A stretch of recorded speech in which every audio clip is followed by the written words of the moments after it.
Thank you, Secretary Noem. Do you agree that using DHS resources to target members of Congress is an abuse of power? Excuse me, would you say that? You would have heard me if you stopped talking. Homeland Security hearing turned into open political warfare when New Jersey Congresswoman McIver confronted DHS Secretary Kristi Noem in a clash that exposed how divided Washington has become over trust, power, and accountability. The gentleman yields. I now recognize the gentlelady from New Jersey, Ms. McIver, for 5 minutes of questions. Thank you, Mr. Chairman and Ranking Member, for holding this hearing today. The greatest threat to the homeland right now is a Department of Homeland Security that the American people no longer trust, a department actively undermined by its own secretary. This is on you, Secretary Noem. Today's hearing is supposed to be about worldwide threats, but Madam Secretary, under your watch, the threat is coming from inside the building.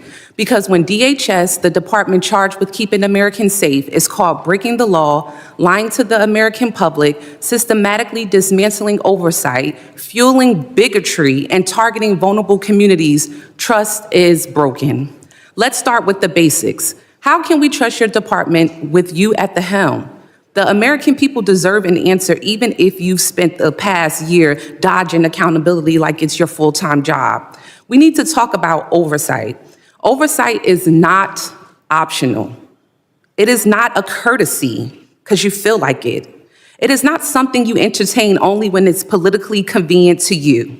Yet, time and time again, Secretary Noem, you have treated congressional oversight as an inconvenience at best, and at worst, something to be invaded, ignored, or denied altogether.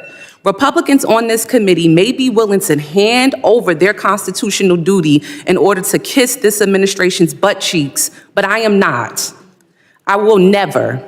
My district is not, and the American people sure aren't. While Republicans turned this hearing into a praise fest for your failed 10-year communities across America, including mine in New Jersey, are made less safe because DHS under your leadership has become unproductive and malicious. All of the thank you that we keep hearing from across the aisle, there's no thank you from me. And we see the truth that you're trying to hide. The truth is you are deeply unqualified for the post you hold. This is on full display in the way you treat the people in this body, myself included, who have been elected to serve our communities and keep them safe. Representative Grajava, Senator Padilla, myself and others whose character, integrity, and bodies were attacked by your department without evidence and without apology. Far beyond being disrespectful, you have shown a complete disregard for the oversight authority granted to us by law. You have repeatedly shown that you will target whoever you want, whenever you want, without accountability. Members of Congress, members of our communities, and even American citizens, as many of my colleagues have continued to point out today. Secretary Noem, that's not leadership. That's not democracy. And that is not how this works. Again, this is not just about you. Don't want you to think this is just a pick on you day. This is about the Trump administration that has turned DHS into a political weapon. So I'll ask you this. Is Trump embarrassed by your tenure, or is this exactly the kind of god-awful leadership he wants at DHS? Yes or no? Ma'am, we've already conducted more oversight visits. No, it's a yes or no. Yes or no. Okay, Secretary Noem, this is my time to talk, not your time to talk. Our detention I reclaim my time. I reclaim my time. I reclaim my time. Transparent Chair, I reclaim my time. Secretary Noem, DHS is breaking the law, hiding information from Congress, and shutting out oversight. So let me ask you, how can the American people trust your department with you at the helm with this kind of behavior? The American people absolutely trust this department to keep them safe. And we are showing that every day by the support we get across the country, the amount of people that we're recruiting to all of our different agencies. Thank you, Secretary Noem. Do you agree that using DHS resources to target members of Congress is an abuse of power?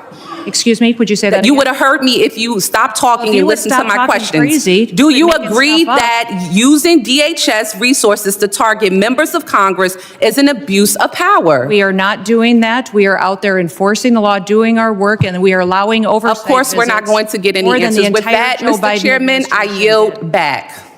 Gentlelady yields back. I now recognize the gentleman from Oklahoma, Mr. McKean, for 5 minutes of questions.